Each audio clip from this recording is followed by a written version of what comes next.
அருமையான நாளுக்காய் கர்த்தரை நான் நன்றியோடு துதிக்கிறேன், ஸ்தோத்தரிக்கிறேன். இந்த நாளில் நம்ம தியானிக்க போகிறது ஒரு அம்மா அமெரிக்காவில் நல்ல ஊழியம் பண்ணவங்க. அற்புதமாய் அதிசயமாய் பவுலை போல அற்புதமாய் ஊழியம் பண்ண ஒரு அம்மாவை பற்றி நம்ம படிக்க போகிறோம்.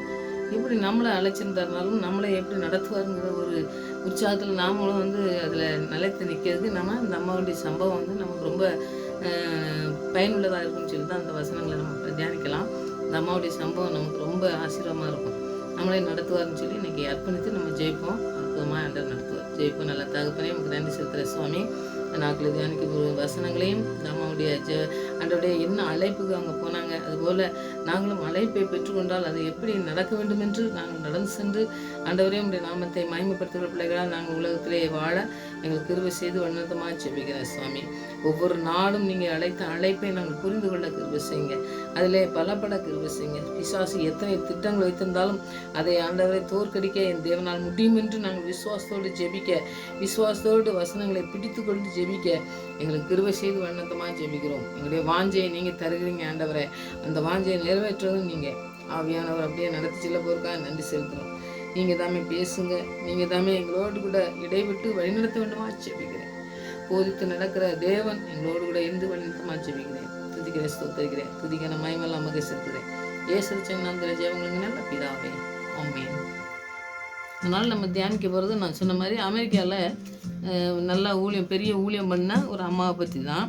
பிரான்சிஸுக்கு ஹேண்டருங்க ஒரு அம்மா தான். அவங்கள பற்றி தான் நம்ம அன்றைக்கி தியானிக்க போகிறோம். அவங்க சுகமளிக்கும் ஊழியத்தை ஒரு பெண்ணாக இருந்தாலும், நம்ம இப்போ பெண்கள்லாம் ஊழியம் பண்ணக்கூடாதுன்னு நிறைய பேர் தர்க்கம் பண்ணுறதெல்லாம் இருந்தாலும், ஆண்டவர் சொல்கிறது தான் நமக்கு முக்கியமானது. ஆண்டவர் அழைச்சி எத்தனையோ பேரெல்லாம் அவங்கெல்லாம் ஊழியம் பண்ணாங்க, நியாயாதிபதியாக இருந்தாங்க, தீர்க்கதரிசியாக இருந்திருக்காங்க. அந்த மாதிரி ஆண்டவருக்கு ஊழியம் பண்ணதுனால நாம் ஆண்டவர் அழைச்சிருந்தாருன்னு நம்ம ஊழியம் பண்ணலாம். இன்றைக்கி நிறைய பேர் பெண்கள் ஊழியம் பண்ணுறதை நம்ம பார்க்கோம். இந்த மாதிரி அந்த 1900 அந்த நாட்களில் இந்த அம்மா அமெரிக்காலேருந்து அந்த மாதிரி உலகம் பூரா எல்லா பக்கமும் போயிருக்காங்க. போய் அந்த இடத்துல ஊழியம் பண்ண ஒரு பெரிய ஊழியக்கார அம்மாவை பற்றி தான் நம்ம தியானிக்க போகிறோம்.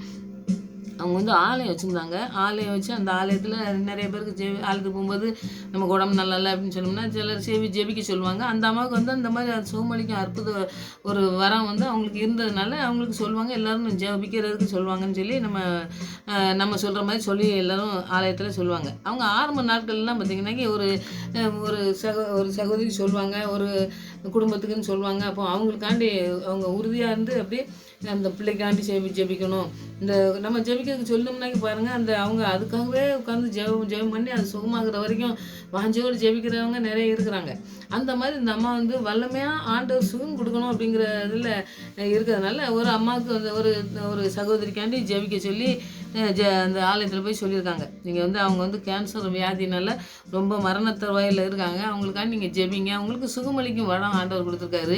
அப்போ ஆண்டவர் உங்களை நடத்தும் பொழுது எங்களுக்காண்டி நீங்கள் ஜெபிக்கணும் அப்படின்னு சொல்லி நிறைய பேர் நம்ம பக்கத்து வீட்டிலலாம் இந்த மணிக்கு ஒருத்தருக்கு உடம்பு நல்லான்னா யார்கிட்டயாவது ஜெபம் பண்ண சொல்லுவோம் பார்த்திங்களா. அந்த மாதிரி இந்த அம்மாவுக்கு அந்த ஒரு வரம் இருந்ததுனால அவங்க சொல்லியிருக்காங்க. நிறைய நேரத்தில் அவங்க அப்படியே சுகத்துக்காண்டி ஜெபித்து நிறைய பேருக்கு சுகம் கிடச்சதுனால அவங்க அப்படி ஜெபம் பண்ண சொல்லியிருக்காங்க. இந்த அம்மாக்காண்டி ஜெபம் பண்ணிட்டு இருக்காங்க. ஆனால் இந்த ஆண்டவருடைய சுகம் எப்படி ரொம்ப நம்ம அற்புதத்தை செஞ்சு அதுதான் செய்யணுமா அப்படிங்கிறதெல்லாம் ரொம்ப அவ்வளோவா அதில் ஒரு மூளையை போட்டு ஒழிப்பிக்கிட்டு நமக்கு யார்கிட்டையாவது சுகம் கொடுக்கணும், யாருக்காவது ஜெபம் பண்ணணும், யாருக்காவது சுகம் கொடுக்கறதுக்கு தான் ஜெபம் பண்ணணும் அப்படிங்கிற ஒரு உறுதியான அதே தான் ஒரு கோட்பாடாக சில எடுத்துக்கிடுவாங்க பார்த்திங்களா. அந்த மாதிரி இல்லாமல் அவங்க எல்லாருக்கும் ஜெபம் பண்ணுற மாதிரி அந்த மாதிரி சாதாரணமாக தான் இருந்திருக்காங்கன்னு சொல்லி நம்ம பார்க்கலாம். அந்த ஒரு நாள் பார்த்திங்கனாக்கி நம்ம இப்படிலாம் ஜெபம் பண்ணிகிட்டே இருக்கோமே, ஒரு நாளைக்கு அவங்க வீட்டுக்கு போய் பார்த்துட்டு வரலாம் அப்படின்னு சொல்லி நம்மளே பாருங்கள், ஒரு உடம்பு நல்லா இல்லைனாக்கி சிலருக்கு ஜெபம் பண்ணுவோம். சில நேரத்தில் பார்த்திங்கனாக்கி அந்த இடத்துக்கு போகிறதுக்கு நமக்கு ஒரு வாய்ப்பு கிடச்சி இன்றைக்கி போய் பார்த்துட்டு வரலாமே அப்படின்னு சொல்லி நம்ம போவோம் பார்த்திங்களா. அந்த மாதிரி இந்த அம்மாவும் ஒரு நாள் அந்த சகோதரி வீட்டுக்கு போயிருக்காங்க. அவங்க பார்த்த உடனே பாருங்கள், அவங்க ரொம்ப பலவீனத்தோடு படுத்துட்டு இருக்காங்க. படுக்கலையில் பார்த்த உடனே இந்த அம்மாவுக்கு என்ன செய்யன்னு தெரில. இவங்க இந்த அம்மாவை கண்டவுடனே அவங்க கூப்பிடுவாங்க. கூப்பிட்டாங்க. படுத்த படுக்கலையாக இருக்காங்க அந்த அம்மா. படுத்த படுக்கலையாக இருக்காங்க. அந்த அம்மா ஊழியம் செய்கிற அம்மா போன உடனே அவங்க எழுந்துச்சு உடனே என்ன சொன்னாங்க, நீங்கள் நான் தயவுசெய்து வந்து என் வலது பக்கத்தில் வந்து நில்லுங்க அப்படின்னு சொல்லி அந்த அம்மா கூப்பிட்டாங்க. ஏன்னா என்ன இவங்களுக்கு வந்து நான் ஏற்கனவே சொன்ன மாதிரி இந்த அற்புதம் செய்யணும், நம்ம போய் சொன்னோன்னே அற்புதம் நடந்துடணும் அப்படிங்க அந்த மாதிரிலாம் அவங்க வந்து அந்த சிந்தனையில் இல்லாமல் தான் ஊழியம் பண்ணியிருக்காங்க. ஆனால் அற்புதம் செய்யக்கூடிய சுகமளிக்கக்கூடிய வரத்தை வந்து ஆண்டவர் கொடுத்துருந்தாரு. அதை பெருசாக எடுத்து அவங்க எல்லாரும் ஜெபம் பண்ணாங்களே ஒழிய அதை வந்து இப்போ நம்ம பாருங்கள் ஒரு அற்புதம் நடந்துட்டுனா என்னால் தான் நடந்துன்னு சொன்னாங்க பார்த்தீங்களா, அப்படியே சொல்லிட்டு ஒரு இது பண்ணாமல் உலகமெங்கும் போய் ஆண்டவர் கொடுத்த வேலை செஞ்சுருக்காங்க அந்த அம்மா. இப்போ இந்த அம்மா போனோடனே போனோடனே என்ன சொல்லுவாங்க, அம்மா எனக்காண்டி ஜெபம் பண்ணுங்க. இப்போ ஜெபம் பண்ணிட்டு இருக்காங்க, எங்களுக்காண்டி ஜெபம் பண்ணுங்கன்னா வீட்டுக்கு போகணுன்னு அதுதான் சொல்லுவாங்க. இவங்க அதை சொல்லாமல் என் வலது பக்கத்தில் வந்து நில்லுங்கன்னு சொல்லி சொன்னோன்னே இவங்க வந்து அந்த பக்கத்தில் போயிருக்காங்க. பக்கத்தில் போனோடனே அவரோட பக்கத்தில் போய் நின்ன உடனே பார்த்தீங்கன்னா ஜெபிக்க சொல்லுதாங்க உங்களுக்கு வலது பக்கத்தில் வந்து நின்றுட்டு அப்படின்னு சொல்லி இவங்க இந்த அம்மா போனோம்னாக்கி அவங்க என்ன சொல்லுவாங்க, நாங்கள் என்ன ஜெபிக்க தானே சொல்லுவாங்கன்னு நினச்சோம், இவங்க வந்து பக்கத்தில் நிற்க சொன்னாங்களேன்னு சொன்னோம்னா இவங்களுக்கு ஒன்றுமே புரியலை. திடீர்னு அவங்க வந்து விசுவாசம் வந்துட்டு அவங்களுக்கு வந்து எப்போவுமே நம்ம ஆலயத்தில் ஜெபிக்காங்க மற்றவங்க ஜெபிக்காங்கன்னா இவங்க படுத்துருக்கவங்களுக்கும் ஒரு விசுவாசம் வரத்தான் செய்யும். ஏன்னா நமக்கு சுகம் கிடைக்கும் இவங்க ஜெபிச்சிட்டு இருக்காங்கன்னு சொல்லி அந்த அம்மாவுக்கு ஒரு விசுவாசம் இருந்ததுனால அவங்க சொல்லியிருக்காங்க, நான் வந்து எனக்காண்டி நீங்கள் ஜெபம் பண்ணண்டாம், நீங்கள் என் பக்கத்தில் வந்து நின்னுங்க, உங்கள் ஆடையை தொட்டாலே போதும் நான் வந்து சுகமாயிருவேன் அப்படின்னு சொல்லி அவங்க சொல்லியிருக்காங்க. விசுவாசத்தோடு சொல்லியிருக்காங்கன்னு சொல்லி நம்பாங்க. திடீர்னு அவங்க என்ன செய்யணும் தெரியாமல் ஜெபம் பண்ண சொல்லாமல் ஒன்றும் சொல்லாமல் பக்கத்தில் வந்து நின்றுன்னு சொல்லிட்டு இப்படி சொல்கிறாங்கன்னு சொல்லி அந்த அம்மா நினச்சிக்கிட்டு இருக்கும்போதே பார்த்தீங்கன்னாக்கி அவங்க விசுவாசத்தோடு அந்த ஓரத்தை அந்த அம்மாவை வர சொன்னோடனே அந்த ட்ரெஸ்ஸினுடைய ஓரத்தை தொட்ட உடனே பார்த்தீங்கன்னாக்கி சுகம் பெறுவேன்ட்டு அந்த அம்மா படுத்திருந்த அம்மா எழுந்திரிச்சு சொல்லும் பொழுது இவங்களுக்கு ஒன்றுமே சொல்ல இவங்க ஆடையை தொட்டிருக்காங்க. உடனே அந்த சன பொழுது அப்படின்னு சொல்லுவாங்க பார்த்தீங்களா, அந்த நொடியிலே பார்த்தீங்கன்னாக்கி அந்த அம்மா வசதி தொட்ட உடனே சுகமாயிடுது. இவங்களுக்கு என்ன ஆச்சரியமாக இருக்குது. அதனால் உடனே அந்த அந்த ஆடையிலேருந்து கூட அந்த ஆண்டவருடைய வல்லமை, அதாவது கர்த்தருடைய வல்லமை அவங்க மீது இறங்கினா தான் அந்த பரிபூர்ண சுகத்தை பெற முடியும். ஏன்னா நம்மக்கிட்டேருந்து ஏதோ இருக்குது அதனால தான் சுகம் கிடச்சிதுன்னு சொல்லி மற்றவங்க சொல்லுவாங்க பார்த்தீங்கன்னா, அந்த மாதிரி இந்த அம்மா செய்யவும் செய்யலை. அவங்க படுத்திருக்கவங்க நோயில் படுத்திருக்கவங்க தான் இவங்க ஆடையை தொடுறாங்களே ஒழிய இந்த அம்மா வந்து ஜெபிக்கிறதுக்கு தான் போகிறாங்க. அப்போ நம்முடைய வாழ்க்கையில் ஆண்டவர் என்ன நோக்கத்தோடு நம்மளை எழுப்பி நம்மளை என்ன நோக்கத்தோடு நம்மளை ஊழியம் செய்ய சொல்லியிருக்காரோ என்ன கொடுத்துருக்காரோ அதை நம்ம செய்யணும். அதில் வந்து பெருமை பாராட்டுறதுக்கு நமக்கு ஒன்றுமே கிடையாது. நம்ம ஆண்டவர் கொடுத்த வேலையை நம்ம செய்யணும், அவ்வளோதான். யார் சுகப்பெற்றாலும் சரி ஆண்டவருக்கு நன்றி சொல்கிற மாத்திரம்தான் நம்முடைய வேலை. அதை வந்து இந்த அம்மா செஞ்சுருக்காங்க. ஆண்டோடைய வல்லமை அவங்க சரீரத்துக்குள்ள இருந்ததுனால அந்த ஆடையில் தொட்டோம்னா கூட அந்த ஒருத்தராலும் சுகமாக்க முடியாத கேன்சர் நோய் வந்து அந்த நொடிப்படையில் சுகமானதை பார்த்துருக்காங்க. அவங்க வந்து உண்மையாக தேவ ஊழியத்தை வந்து என்ன செய்கிறாங்கன்னாக்கி நாம் வந்து பாருங்கள் சிலர் வந்து ஊழியம் செய்கிறதே இதுக்காக இல்லாமல் ஊழியம் பண்ணுறாங்க. அப்படி இல்லாமல் இந்த அம்மா வந்து எப்படி ஊழியம் பண்ணாங்கிறத நம்ம மற்றவங்களை பற்றி நம்ம பேசுகிறதுக்கு இல்லை. நம்ம வந்து இந்த அம்மா எப்படி ஊழியம் பண்ணி எப்படி ஆசீர்வாதத்தை ஆண்டவர் வந்து கொடுத்தாரு அப்படிங்கிறத பற்றி நம்ம தியானிக்கும் போது நாமளும் இந்த மாதிரி இருக்கணும் அப்படிங்கிறதுக்கு தான் அந்த அம்மாவை நம்ம தியானிக்கும். ஏன்னா அவங்க ஊழியத்தில் வந்து தேவ ஊழியத்தில் வந்து ஆண்டவருக்கு பயந்து அவங்க ஊழியம் செய்ததுனால அவ்வளோவா தேவனுடைய பிரசனம் வந்து அந்த அம்மா வந்து நிரப்பி இருந்ததுன்னு சொல்லி பார்க்கலாம். அவங்க வந்து இப்போ என்ன இருந்தாலும் பூர்ணமாக அந்த பலனை பெற்று அந்த ஆண்டவர் என்ன கொடுத்துருக்காரு பூர்ணமாக அவங்க விடுதலை பெற்றுக்கொள்ளக்கூடிய ஒரு அந்த ஆசீர்வாதத்தை அந்த அற்புதத்தை செய்யக்கூடிய ஒரு வல்லமையை வந்து அந்த அம்மாவுக்கு கொடுத்துருக்காங்க ஆண்டவர் வந்து. அந்த வல்லமையை நம்ம பெற்றுக்கொண்டால் மாத்திரம்தான் அதை செய்ய முடியுமே இல்லையா, அது இல்லாமல் வெறுமையாக நம்ம ஜெபிக்கும் பொழுது சில காரியங்கள்லாம் நடக்கிறதே இல்லை பார்த்தீங்களா. அந்த மாதிரி இருக்கக்கூடாது. இவங்க இந்த அம்மாவுக்கு சுகமளிக்கும் வரங்களை ஆண்டவர் கொடுத்துருந்தாலும் அவருடைய சரீரம் முழுவதுமே வந்து தேவனுடைய வல்லமை நிறைஞ்சிருந்துருக்குது. அந்த மாதிரி பெண்கள்லாம் வந்து நம்ம வல்லமையினால் நிறைஞ்சிருந்தோம்னாக்கி எப்படி ஊழியம் பண்ணலான்னு பாருங்கள். நம்ம ஆடையை தொட்டாலே சுகமாகுதுன்னொம்னாக்கி எவ்வளோ ஒரு பெரிய ஆசீர்வாதம் பாருங்கள். அந்த மாதிரி ஆசீர்வாதத்தை இன்றைக்கி நம்ம கேட்டு பெற்றுக்கொள்ளணும். நிறைய பேர் பைபிளை படிச்சுட்டு பெண்களுக்கெல்லாம் இதெல்லாம் கிடைக்காதுன்னு சொல்லுவாங்க. அப்படிலாம் கிடையாதுங்க. ஆண்டவர் நமக்கு எல்லாருக்கும் தரதுக்கு வல்லமை உள்ளவர். இந்த அம்மா வந்து சாட்சியாக இருக்காங்க பார்த்தீங்களா. அப்போ நம்ம வாழ்க்கையிலையும் நம்ம கேட்கும்போது ஆண்டவர் வந்து நமக்கு என்ன கொடுத்துருக்காரோ அதை நம்ம வந்து இப்போ பயன்படுத்தும் பொழுது அவருடைய வல்லமை நம்முடைய சரீரத்துக்குள்ளே நிறைஞ்சிருக்கணும். அவருடைய பரிசுத்த ஆவியானவர் நம்மளை ஆளுகை செய்யறதுக்கு முழுமையாக அர்ப்பணிச்சிருந்தா மாத்திரம்தான் அந்த வல்லமைலாம் நிறைஞ்சி நம்மளை வந்து பயன்படுத்த முடியும். அந்த நிலைக்கு நம்மளை கொண்டு வர்றதுக்கு இன்றைக்கி நீங்கள் ஜெபிங்க. நம்ம எல்லாருமே ஜெபிக்கணும். அப்படி ஜெபித்து இந்த அம்மா மாதிரி இருக்கணுன்ட்டு நம்ம வாஞ்சியோடு ஜெபிக்கும்போது ஆண்டவர் நம்மளையும் பயன்படுத்துவார். அவங்க மூலமாக எத்தனை அற்புதத்தை அன்றைக்கி செஞ்சுருப்பாரோ உலகம் முழுதும் எப்படிலாம் செஞ்சுருப்பார் பாருங்கள். அந்த மாதிரி நம்ம வாழ்க்கையில் நிறைய பேர் நோயில் வேதனையெல்லாம் நிறைய பேர் கிடந்து கஷ்டப்படுறத நம்ம பார்க்கும் பார்த்தீங்களா. அவங்களுக்குலாம் ஒரு ஆறுதல் கொடுக்கணும்னா இப்படிப்பட்ட ஊழியங்கள் வந்து நிறைய ஆண்டவர் கொடுக்குறத நம்ம செய்யணும். ஆனால் வந்து ஆண்டவருக்கு மாத்திரம்தான் அந்த மகிமை போய் சேரணும். நமக்கு எந்த காரணத்தை கொண்டும் செய்யக்கூடாது. அப்படி செய்யும் பொழுது இந்த மாதிரி வல்லமை வந்து நம்ம நிறச்சி வைக்கவே வைக்காது. அந்த தேவனுடைய ஊழியத்தை செய்யும் பொழுது ஆண்டவருடைய அபிஷேகத்தினால் வல்லமையினால் நிறைக்கப்பட்ட பிள்ளைங்களாக இருக்கும் பொழுது அந்த அற்புதங்கள் நடக்கும். அப்படிப்பட்ட அற்புதத்தை இன்றைக்கி செய்ததுக்கு ஆண்டவர்கிட்ட நம்ம வந்து ஆண்டவர் நோக்கி கூப்பிடணும். ஆண்டவரே, அந்த ஆவியான வல்லமையை நாங்கள் பெற்றுக்கொள்ளணும். இந்த நோயினால் பிசாசின் பிடியினால் வாடுகிற அநேக பிள்ளைகளுக்கு வந்து ஆறுதல் கொடுக்குற பிள்ளைகளாகவும் அவங்கள வந்து சுகமாக்குற ஒரு சுகமாகி உங்களுடைய நாமத்தில் அவங்க சுகமாகணும். அப்படி சுகமாகி அவங்களுடைய வாழ்க்கையெல்லாம் வந்து மாறணும். ஆண்டவரே, எல்லாம் பழையெல்லாம் ஒளிந்து போகணும், புதுசாக மாறணும் ஆண்டவர் அப்படின்னு சொல்லி அந்த நீங்கள் தான் செய்ய முடியும்னு சொல்லி ஆண்டவர்கிட்ட வந்து எங்களை வச்சு கொண்டு அழைச்சதின் திட்டம் என்ன ஆண்டவரே, உங்களுடைய சித்தம் என்னன்னு சொல்லி நாங்கள் அதை புரிஞ்சுக்கிட்டு நாங்கள் நடக்கிறதுக்கு எங்களுக்கு அற்புதமாக வழி நடத்துறதுக்கு இந்த அம்மா மாதிரி எங்களை நடத்துங்க ஆண்டவரேன்னு சொல்லி இந்த வல்லமையினால் நிறைக்க சொல்லி நம்ம அனுதினமும் ஜெபிக்கும் பொழுது ஆண்டவர் அந்த வரங்களை நமக்கு தருவார். இப்போ நம்ம இதை வந்து நம்ம அந்த அம்மா வாழ்க்கையில் நடந்ததை நான் சொன்னேன். அந்த அம்மாவுக்கு சுகம் கிடச்சிது கேன்சர்லேருந்து. அப்போது வல்லமை எப்படி அவங்க சரீரத்துலேருந்து இறங்கி அவங்களுக்கு சுகம் ஆயிடுச்சின்னு சொல்லி சொன்னோம்னா நம்முடைய வாழ்க்கையில் செய்யணும்னு சொன்னேன். அது வந்து நம்ம வேதத்தில் நம்ம படிக்கலாம். பவுல் ஊழியத்திலலாம் ஆண்டவர் வந்து செஞ்சாருன்னு சொல்லி நம்ம பார்க்கலாம். அவர் வந்து பாருங்கள், இந்த அம்மா வந்து பார்த்திங்கன்னாக்கி 1916 பிறந்து 2009 தான் மரித்தாங்கன்னு சொல்லி நம்ம பார்க்கலாம். ஏன்னா உலகம் முழுதும் வந்து எல்லா விதமான காரியங்களையும் ஊழியங்களை செஞ்சாலும் இந்த அம்மாவை பற்றி குறிப்பாக இருக்கிறத நான் சொல்கிறேன். 70 புஸ்தகங்களுக்கு மேலே புஸ்தகங்களும் எழுதியிருக்காங்க. புத்தகங்கள் எழுதி மற்றவங்களுக்கெல்லாம் பயனுள்ளதாக மாற்றியிருக்காங்கன்னா எவ்வளோ பெரிய ஒரு தியாகம் பாருங்கள். ஆண்டவர் கூட இல்லைன்னா இதெல்லாம் செய்யவே முடியாது. அவங்க 93 வயசில் தான் மரித்திருக்காங்க. 93 வயசு வரைக்கும் ஆண்டவருக்கு ஊழியம் பண்ணி ஆண்டவருடைய அற்புதத்தின் ஊழியத்தை செய்யணுன்னாக்கி எவ்வளோ பெரிய காரியங்கள் ஆண்டவரோடு இருந்திருப்பாங்கன்னு பாருங்கள். அப்படி நாம் இருக்கிறதுக்கு நாம் வந்து அர்ப்பணிக்கணும். அர்ப்பணித்தா அற்புதமாக ஆண்டவர் நடத்துகிறத நம்ம பார்க்க முடியும். இப்போ அப்போஸ்தலர் 19வது அதிகாரத்தில் 11லேருந்து நீங்கள் வந்து 11, 12 நீங்கள் படித்து பார்த்தீங்கன்னாக்கி பவுலின் கையினால் தேவன் விசேஷித்த அற்புதங்களை செய்தல்னா இது யாருக்குன்னு நம்ம படித்தோம். அவர் விசேஷித்த அற்புதங்கள்னால் அற்புதங்கள் மாத்திரம் இல்லை, விசேஷித்த அற்புதங்கள். அதாவது விசேஷமாக, அதாவது யாருமே செய்யக்கூடாததையும் வந்து ஆண்டவருடைய பிரசனத்தினால செஞ்சார் பவுல் மூலமாக. அவனுடைய சரீரத்திலிருந்து உருமாறுகளும் கச்சைகளையும் கொண்டு வந்து வியாதிக்காரன் மேல் போட வியாதிகள் அவர்களை விட்டு நீங்கி போயிட்டு பொல்லாத ஆவிகளும் அவளை விட்டு புறப்பட்டன. இப்போ பிசாசின் பிடியில் சிக்கி கிடக்கவங்கலாம் பார்த்திங்கன்னா நம்ம சொன்னோன்னு போகலை. அப்போ அவருக்குள்ளே என்ன வல்லமை இருந்ததோ அந்த வல்லமை பவுலை போல தான் இந்த அம்மாவை ஊழியம் பண்ணியிருக்காங்க.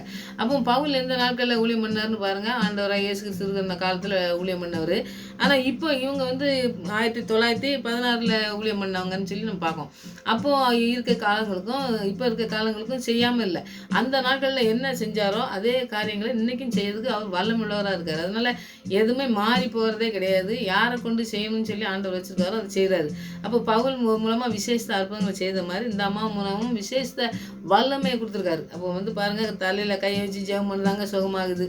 அது வந்து சாதாரணமாக எல்லாருக்கும் ஆண்டவர் கொடுத்துருக்க ஒரு விசேஷ அற்புதம் செய்யறது வந்து இப்படி பாருங்கள், ட்ரெஸ்ஸை போட்டாலே கர்ச்சீப்பை போட்டாலே சுகமாகுதுன்னு சொன்னோம்னா அவரை பார்த்த உடனே அவர் பேதுருலாம் பாருங்கள் நிழல் பட்ட உடனே பிசாசெல்லாம் ஓடிச்சின்னு சொல்லி நம்ம பார்க்கோம். அப்போ அவ்வளோ பெரிய வல்லமை வந்து நம்முடைய ஆண்டவருடைய வல்லமை நம்ம மேலே இருந்ததுனாக்கி எவ்வளோ பெரிய பவர் இருக்கும் அப்படின்னு சொல்லி நம்ம அறிஞ்சிட்டோம்னாக்கி அதை நம்ம கேட்டு பெற்றுக்கொள்றதுக்கு நம்ம அனுதினமும் அவர் பாதத்தில் நம்ம அமர்ந்திருக்கணும். அவருடைய வசனத்தை தியானிக்கணும்.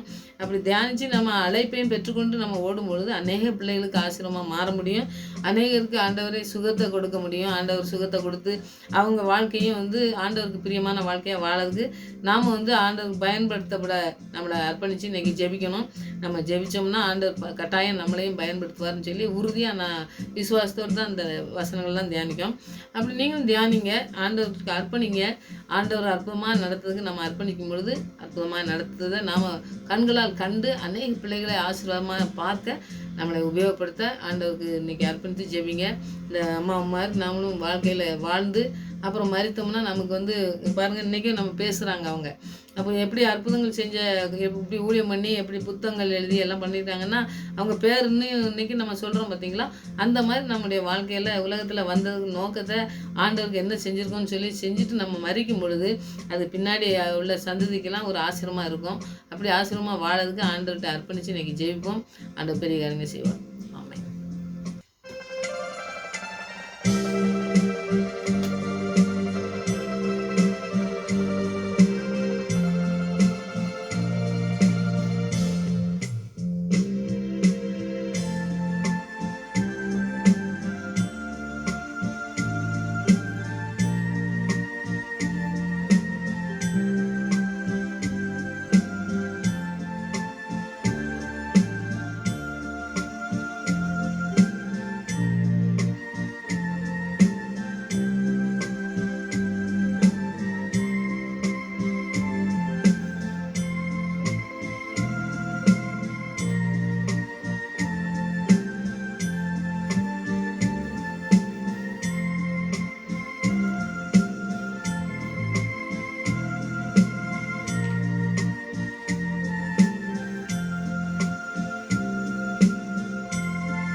சுகம் தர வேண்டும்.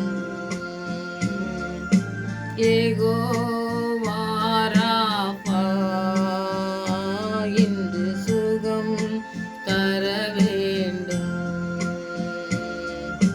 யெகோவா ராபா, இயேசு நாமத்தில், இயேசு ரத்தத்தில், தூய ஆவியின் வல்லமையா, இயேசு நாமத்தில், இயேசு ரத்தத்தில், தூய ஆவியின் வல்லமையா.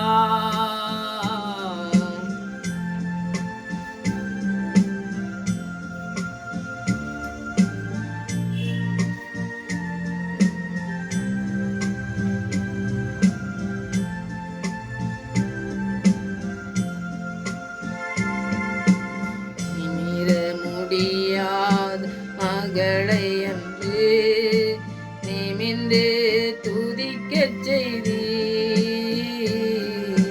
நிமிர முடியாத மகளை அன்று நிமிர்ந்து துதிக்கச் செய்தி, நிரந்தரமாய் குணமாக்கி உமக்காய் வாழச் செய்தி, நிரந்தரமாய் குணமாக்கி உமக்காய் வாழச் செய்தி. சுகம் தர வேண்டும். யெகோவா ராபா, இன்று சுகம் தர வேண்டும்.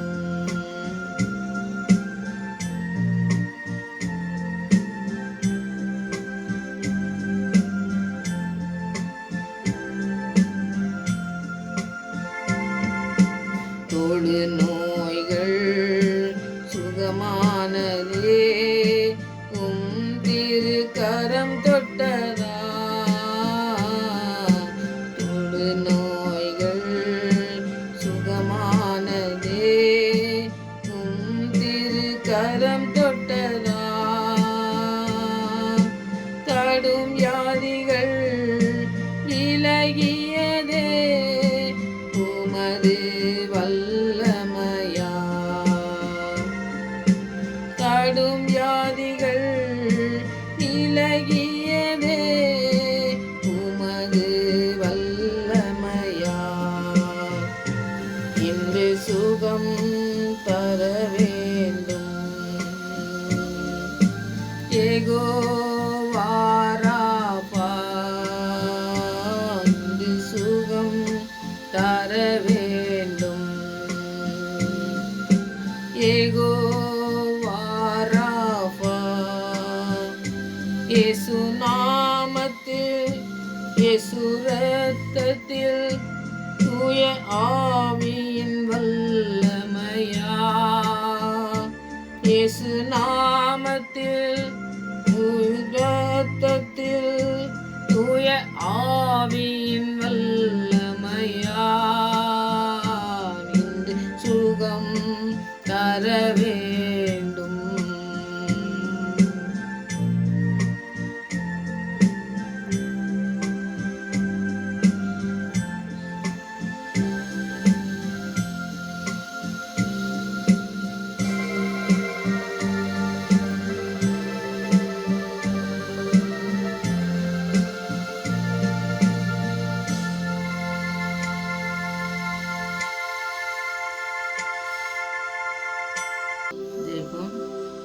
நல்ல தகப்பனே, நமக்கு நன்றி செலுத்துகிற சுவாமி.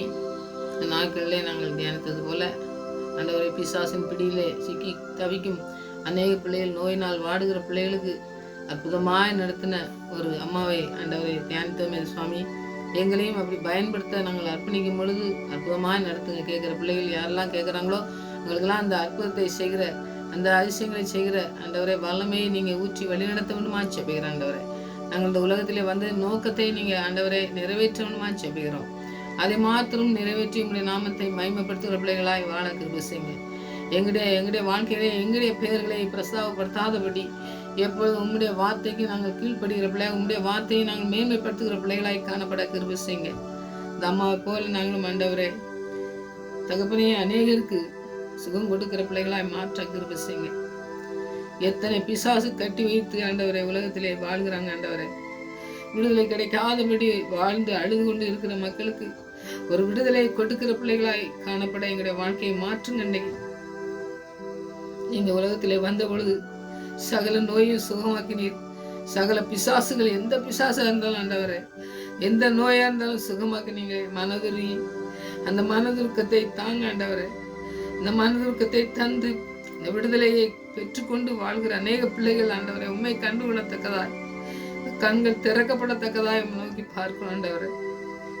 சிலுவையிலே வந்தது நோக்கம் உண்டு. எங்களை ஆண்டவரை வளமையாய் பயன்படுத்துவதற்காகவே எங்களை தெரிந்து கொண்டிருக்கீங்க ஆண்டவரை. ஏனோ தானோ வந்து எங்களுடைய வாழ்க்கை இருக்கக்கூடாது ஆண்டவரை. உமக்கென்று பயன்படுகிற பிள்ளைகளாய் மாறணும். வாழ்க்கையின் மூலம் அநேகர் உங்களை கண்டுகொள்ளணும். அநேகர் அற்புதத்தை பெற்றுக்கொள்ளணும் ஆண்டவரை. அநேகர் சுகத்தை பெற்றுக்கொள்ளணும் ஆண்டவரை. பிசாசின் பிடியிலே நோயிலே கிடந்து எத்தனை வேதனை ஆண்டவரே, அத்தனை வேதனையிலிருந்தும் மாற்ற வந்தவர் நீங்க ஒருவர் மாத்திரம் ஆண்டவர். ஏனென்றால் பாதாளத்துக்கு திறவுகோலை உடையவர் நீங்க, மரணத்துக்குள்ள திறவுகோலை உடையவர் நீங்க ஆண்டவர். நம்ம சத்துருவை மேற்கொள்ள எங்களை மேற்கொண்ட தகப்பன்கள் கூட இருந்து எங்களை தேர்ந்து கொண்டபடினால் எங்களுக்கு அந்த வல்லமையை நீங்க தந்திருக்கீங்க என்று நாங்கள் விசுவாசத்தோடு ஓடி அநேக பிள்ளைகளை விடுதலை செய்கிற பிள்ளைகளாய் காணப்பட அந்த இரக்கத்தை அந்த வல்லமையை நீ ஊற்ற வேண்டுமா செபிக்கிறேன் சுவாமி. இந்த நாட்களில் நாங்கள் வாஞ்சியோடு கேட்கிற எல்லாவற்றையும் நீ தருகிற தேவனா இருக்கீங்க. நன்றி. நோயிலே வாடி அப்படியே மரித்து போவதற்கல்ல ஆண்டவரே, மரித்து போய் கிடந்த எங்களை, நாற்றத்திலே கிடந்த எங்களை தூக்கி எடுக்க வந்தவரே உமக்கு நன்றி ஆண்டவரே. நடத்தி செல்லுங்க. அநேகருக்கு சாட்சிகளா நாங்கள் நிற்கணும். அநேகரை பரிசுத்தமாக்க, அநேகரை ஆண்டவருடைய ராஜ்யத்தில் பங்குள்ள பிள்ளைகளா மாற, வழி விலகி போகிற பிள்ளைகளை என் தேவன் வழி காட்டுகிறவர் என்பதை அறிந்து கொள்கிற கண்கள் திறக்கப்பட தேவன் தாமே எங்களுடைய வாழ்க்கையை நீ பயன்படுத்த வேண்டுமா செபிக்கிற ஆண்டவரே. வெறுமையாய் இருக்கிற எங்களை ஆண்டவரே நிரப்புகிற தேவனா இருக்கீங்க. நன்றி செலுத்துற ஆண்டவரே. நாங்க வெறுமையா தான் வர்றோம் ஆண்டவரே. உங்க வல்லமையினால் நிரப்பும் பொழுது நாங்க நிறைக்கப்பட்ட பொழுது ஆண்டவரே நம்முடைய நாமத்துக்கு மகிமை கொண்டு வர எங்களுடைய வாழ்க்கையை பிரகாசமாய் ஆசீர்வதிக்கப்படுமே ஆண்டவரே. அந்த ஆசீர்வாதத்தை இந்த நாட்களில் எங்களுக்கு தந்து வழிநடத்த உங்களுக்கு பார்க்கிறோம். கேட்கிற பிள்ளைகளுக்கு அனைவருக்கும் தாங்க ஆண்டவரே. அனைவரையும் ஆசீர்வதிங்க. இந்த வல்லமை பெற்றுக்கொள்ள வாஞ்சியை தாங்க. வல்லமை பெற்றுக்கொண்டு ஆண்டவரே உங்களுடைய நாமத்தை மாத்திரம் மகிமைப்படுத்துகிற பிள்ளைகளை வாழவும் நீங்க கற்றுத்தந்து வழிநடத்தமா செபிக்கிறேன் சுவாமி. தகப்பனே, இந்த அம்மாவை பயன்படுத்தினீங்களே, பவுலை பயன்படுத்தினீங்களே ஆண்டவரே. எந்த நேரத்திலும் மரித்து போகிற நேரத்திலும் கூட ஆண்டவரே பவுல் உண்மையாயிருந்து உமக்கென்று ஓட்டத்தை முடித்தது போல எங்களுடைய வாழ்க்கை இருக்கட்டும். எங்களுடைய வாழ்க்கையை அப்படி நடத்தி செல்ல ஒன்றுமாய் அர்ப்பணிக்கிறோம். நீ பொறுப்படுத்திக் கொள்ளுங்க சுவாமி. நாட்களும் ஆண்டவரை நாங்கள் தியானித்ததை அநேகருக்கு ஆண்டவரை பிரயோஜனமாய் மாற்றுவோருக்காக நன்றி. அநேகர் தொடப்படணும் ஆண்டவரை. அநேகர் வல்லமையை பெற்றுக்கொள்ளணும். அநேகர் விடுதலையை பெற்றுக்கொள்ளணும். அநேகர் சுகத்தை பெற்றுக்கொள்ளணும். அநேகர் அந்த ஆவியானவரின் ஆண்டவரை தொடுதலை பெற்றுக்கொண்டு இந்த உலகத்திலே அநேக பிள்ளைகளை எழுப்புகிற பிள்ளைகளாய் மாற்ற தேவன் நீர் இந்த நாட்டிலே உதவி செய்ய வேண்டுமா இந்த கருத்தில் அர்ப்பணிக்கிறோம். இந்த பாத்திலே அமர்ந்திருக்கிறோம் ஆண்டவரே. இந்த வார்த்தையின் மூலமா எங்களோடு கூட பேசி எங்களை நடத்தி செல்லுமா ஜெபிக்கிறேன். வெறுமையா இல்லை ஆண்டவரே, நிறைவான பலனோடு சந்திக்க ஆயத்தப்படுகிற பிள்ளைகளாய் காணப்பட அநேகரை ஆயத்தப்படுத்தவும் தேவன் பயன்படுத்துகிற நாட்களாய் மாற வேண்டுமாய் ஜெபிக்கிறேன். இந்த வல்லமுள்ள கருத்தில் அர்ப்பணிக்கிற சுவாமி. இரு ஜெபத்துக்கெல்லாம் பதில் கொடுத்தோம்னா நன்றி. இந்த நாட்களில் நடத்த போருக்காக நன்றி ஆண்டவரே. போக்கில் வருத்தலை எங்களை நடத்த போருக்காக நன்றி ஆண்டவரே. உங்களுடைய வல்லமுள்ள பிரசனம் மாத்திரம் எங்களை நடத்தி செல்லட்டாண்டவரே. உங்களுடைய கிருபை மாத்திரம் எங்களை நடத்தி செல்லட்டாண்டவரே. எந்த இடத்திலும் நீர் கூட இருக்கும் பொழுது நாங்கள் வெற்றி சுதந்திரத்துக் கொள்ள முடியும். பிசாசு வைத்திருக்க எல்லா திட்டத்துக்கும் எங்களை விலை காத்து எங்களை வெற்றியுள்ள வாழ்க்கை வாழ எங்களை அழைத்தவர் உண்மையுள்ளவராக இருந்து எங்களை வழிநடத்த போக்காக நன்றி செலுத்துகிறோம். இந்த நாட்களை எப்படி நடத்தி செல்ல போருக்காக நன்றி செலுத்துகிறேன்டவரே. கிருபையின் கரம் எங்களோடு கூட இருந்து வழிநடத்தமாக ஜெபிக்கிறோம். கேட்குற பிள்ளைகளுக்கு என்ன தேவையோ அத்தனையும் பெற்றுக்கொள்ள பிள்ளைகளாய் காணப்பட தேவன் தாமே அர்ப்பணிக்க கிருபை செய்யுங்க. அர்ப்பணிக்கும் பொழுது அற்புதமாக நடத்துகிற தேவன் நீங்கள் என்பதை அறிந்து கொண்டு அந்த தகப்பனுடைய கரத்திலே அர்ப்பணிக்கவும் வசனங்களை இன்னும் அதிகமாக தியானிக்கவும் எங்களுக்கு நீர் வழி திறந்து உதவி செய்ய உங்களுடைய வல்லமையினால் நிரப்பி உங்களுடைய கிருபையினால் மூடி மறைத்து எங்களை பாதுகாக்கணுமா ஜெபிக்கிற சுவாமி. உடைய கிருபையினால் மூடி மறைத்து எங்களை பாதுகாத்து வழிகளை நடத்துகிற தயவுக்காக நன்றி. உங்களுடைய பலத்துக்காக நன்றி. உங்களுடைய வழிநடத்தலுக்காக நன்றி செலுத்துகிறோம் ஆண்டவரே. உங்களுடைய வழிநடத்தல் மாத்திரம் எங்களுக்கு போதுமானதாக இருக்கட்டும். நீங்கள் முன் சென்று எங்களை நடத்தி செல்லணுமா ஜெபிக்கிறேன். உடைய வளமுள்ள கருத்தில் யாருக்குமே பொறுப்படுத்திக் கொள்ளுங்க. எங்களை ஜெபத்துக்கு பயன்படுத்தப்பனா நன்றி. மறுபடியும் அவங்களுடைய சமூகத்தில் வருமுறை எங்களை காத்து வளர்த்தமா ஜெபிக்கிறேன். துதி கனமாய் மேல அம்மாக்கே சேர்த்துக்கிறேன். ஏசுரஜன் நான் ஜெபங்களுக்கு நல்ல பிதாவே. ஆமென்.